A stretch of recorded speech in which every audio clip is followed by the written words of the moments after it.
Nous continuons avec les propriétés des conducteurs à l'équilibre. Nous étudions aujourd'hui le pouvoir des pointes. C'est le fait que la charge devient très dense dans une région pointue d'un conducteur. Si on prend par exemple un conducteur sphérique, la charge est distribuée d'une manière homogène sur sa surface. La densité de charge est constante. Si on prend un conducteur qui possède une pointe, nous constatons que sur la pointe, la densité de charge est très grande par rapport au reste du conducteur. On peut vérifier ceci en considérant un cas simple.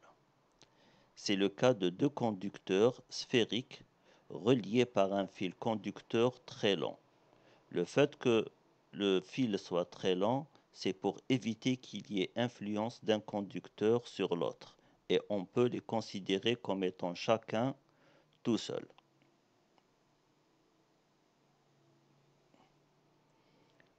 Donc j'ai un conducteur sphérique de rayon R1 avec des charges positives Q1 et une densité sigma 1. Il est porté au potentiel V1. On a déjà montré la relation entre ces quantités. Nous avons V1 qui est égal à K fois Q1 sur R1. Le deuxième conducteur a un rayon plus petit et il représente une pointe du conducteur global constitué des deux conducteurs et du fil. Donc son potentiel V2 est égal à K fois Q2 sur R2. On insiste sur le fait que on peut écrire ces deux relations parce que le fil est très long et on peut appliquer les résultats du conducteur sphérique seul. Cependant, on doit se rappeler que ces deux conducteurs sont reliés par un fil et l'ensemble constitue un seul conducteur qui, à l'équilibre, doit avoir le même potentiel. Donc on doit avoir V1 égal à V2. En remplaçant par leurs expressions et en simplifiant par K, on trouve que Q1 sur R1 est égal à Q2 sur R2. Donc si j'ai R1 qui est plus grand que R2, je dois avoir Q1 qui est plus grande que Q2 pour maintenir l'égalité. C'est ce qui est écrit en rouge ici. Donc plus le conducteur est grand, plus il porte de la charge. Maintenant, essayons d'exprimer la même relation en termes des densités sigma et non pas en termes de charge. Alors, nous avons Q1 qui est égal à sigma 1 S1. C'est sigma 1 fois 4 pi R1 au carré. De même, Q2, c'est sigma 2 S2. Donc, c'est sigma 2 fois 4 pi fois R2 au carré. On remplace dans l'équation qui donne l'égalité des rapports des charges sur les rayons. Donc Q1, je la remplace. Q2, on la remplace aussi. On peut simplifier les 4 pi des deux côtés de l'égalité et on simplifie les rayons. On trouve que sigma 1, R1 est égal à sigma 2, R2. Et dans ce cas-là, la relation, elle s'inverse. Si R1 est plus grand que R2, on a sigma 1 est plus petit que sigma 2. Donc, sigma 2, la densité de charge dans la région R2 qui est la pointe, est plus grande. Donc, en résumé, plus le rayon est petit, plus la charge est petite et plus la densité est grande. Une pointe d'un conducteur est une partie de rayon très petit, donc de densité très grande. Quelquefois, la densité est tellement grande qu'il se produit une décharge électrique ou une étincelle. C'est le cas des briquets électriques qui, en se chargeant, la pointe se charge tellement fort qu'elle n'arrive pas à retenir toute la charge et celle-ci produit une étincelle dans l'air. Une autre application de ce phénomène sont les paratonnerres. Un paratonnerre est une tige qu'on place en haut d'un édifice, d'un bâtiment, et qu'on relie à la terre.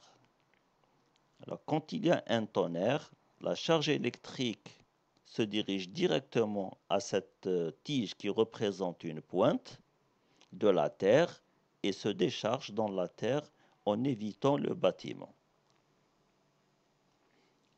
Passons maintenant à une autre propriété, cette fois-ci très importante des conducteurs, à savoir la capacité propre d'un conducteur. C'est sa capacité à emmagasiner de l'énergie et de la charge pour un potentiel bien défini. Il se trouve que la charge d'un conducteur est proportionnelle à son potentiel. Par exemple, si je prends un conducteur sphérique ici, je le relie à un générateur. La borne positive du générateur est reliée à la Terre, donc son potentiel est nul. La borne négative doit avoir un potentiel V0 qui est par exemple égal à moins 12 volts. Quand le conducteur est complètement chargé et quand il aura atteint son état d'équilibre, il porte une charge négative sur sa surface parce qu'il est relié à la borne négative, sa charge est Q. À l'intérieur, le champ E est égal à 0 et le potentiel V, c'est celui de la borne négative, c'est V0. Dans ce cas, on a une relation Q qui est égale à C fois V. Si je connais la capacité C, je connais le potentiel V, je trouve la charge. Donc plus la capacité est grande, plus le conducteur peut emmagasiner de la charge électrique. L'inverse de la relation précédente, C est égal à Q sur V. L'unité de la capacité, c'est le farad, donc c'est 1 coulomb sur volt. Cette capacité ne dépend que de la géométrie du conducteur, comme on peut le voir dans l'exemple du conducteur sphérique. Bien. On rappelle que pour un conducteur sphérique, le potentiel V est égal à K fois la charge du conducteur sur le rayon du conducteur. Donc si on veut calculer la capacité, Q sur V, c'est R sur K.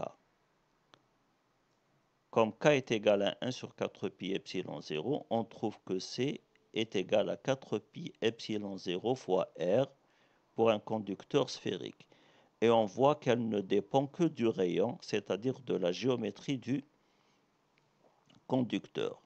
Des applications numériques pour la capacité, si on prend R égale à 2 cm, on trouve que C est égal à 0,22 picofarad. 1 picofarad, c'est 10 puissance moins 12 farad.